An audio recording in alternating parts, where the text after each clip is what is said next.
DJ Vinod Remix.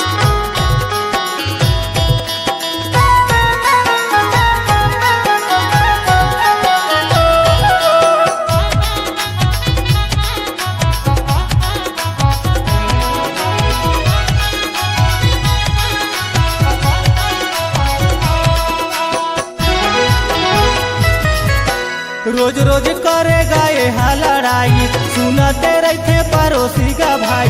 रोज रोज करेगा ये लड़ाई, DJ सुनते रहते Vinod पड़ोसी का Remix. भाई। एला कैसे एला कैसे एला कैसे मैं समझाऊं, बाहर वाली के चक्कर में फंस गई, कैसे माँ जान बचाऊं। बाहर वाली के चक्कर में फंस गई, कैसे माँ जान बचाऊं। रोज रोज करेगा ये लड़ाई, सुनाते रहते पड़ोसी का भाई। रोज रोज करेगा ये लड़ाई, सुनाते रहते पड़ोसी का भाई। एला DJ Vinod Remix. एला कैसे माँ मैं समझाऊं,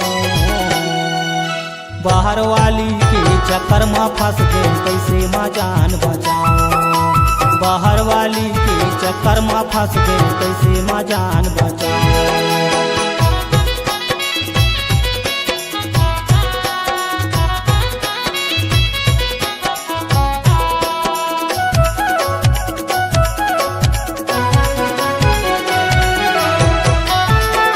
DJ Vinod Remix.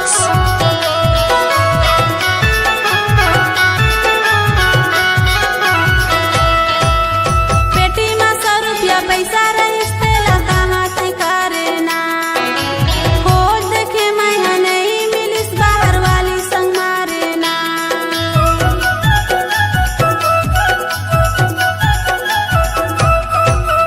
साल भर ले मैं देखा तो लाज में मैं नहीं बताऊं। ऐसन गुस्सा DJ समावत Vinod हावे, Remix. पुलिस जा पिटवाऊं। ऐसन गुस्सा समावत हावे, पुलिस जा पिटवाऊं। रोज रोज करेगा ये लड़ाई, सुनाते रहते पड़ोसी का भाई। रोज रोज करेगा ये लड़ाई, सुनाते रहते पड़ोसी का भाई। एला कैसे एला कैसे एला कैसे माँ मैं समझाऊं, बाहर वाली के चक्कर में फंस गई, कैसे माँ जान बचाऊं। DJ Vinod बाहर वाली Remix. के चक्कर में फंस गई, कैसे माँ जान बचाऊं।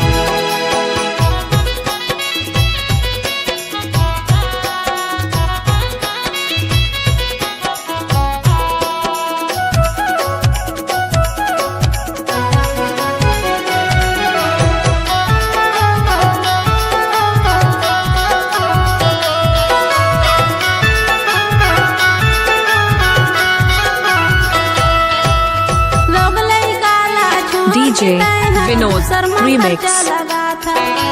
नकरा भजीला लान के तैना बावला या बड़बता था।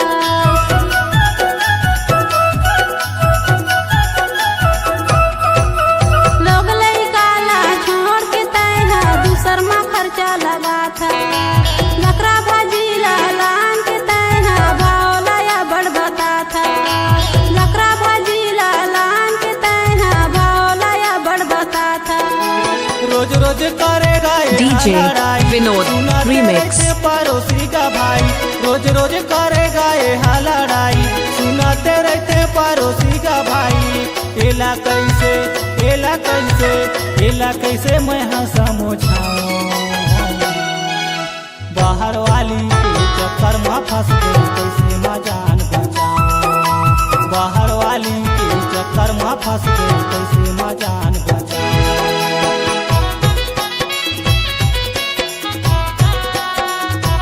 DJ Vinod Remix.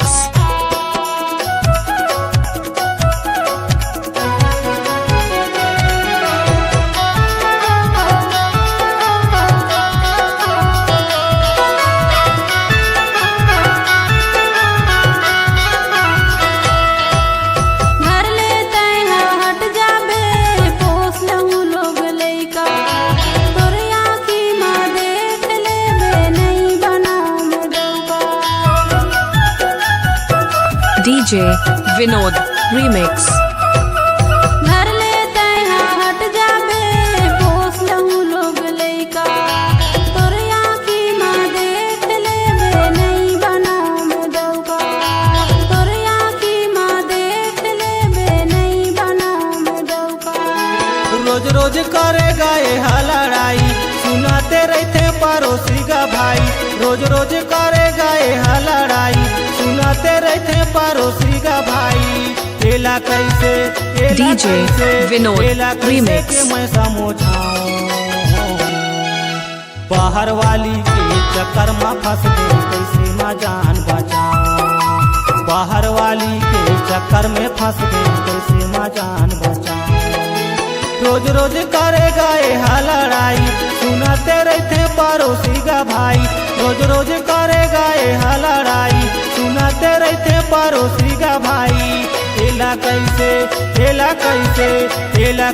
के मैं समझाऊं DJ विनोद Remix. बाहर वाली के चक्कर में फंस गई कैसे मैं जान बचाऊं बाहर वाली के चक्कर में फंस गई कैसे मैं जान बचाऊं बाहर वाली के चक्कर में फंस गई कैसे मैं जान बचाऊं बाहर वाली के चक्कर में फंस गई कैसे मैं जान बचाऊं बाहर वाली के चक्कर में फंस गई कैसे मैं जान बचाऊं बाहर वाली के चक्कर में फंस गई कैसे DJ मैं जान विनोद Remix. बाहर वाली के